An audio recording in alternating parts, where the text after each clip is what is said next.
नित्यं वेदं सत्यं वेदं न्यायं वेदं धर्मं वेदं नीतिवेदं नियमं वेदं शास्त्रं वेदं सकलं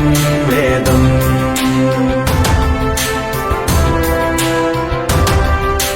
కల్పాల కాలం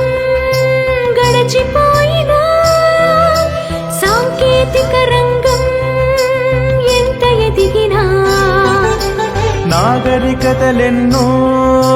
పుట్టుకొచ్చినా మన పూర్వుల తపస్సు వేదం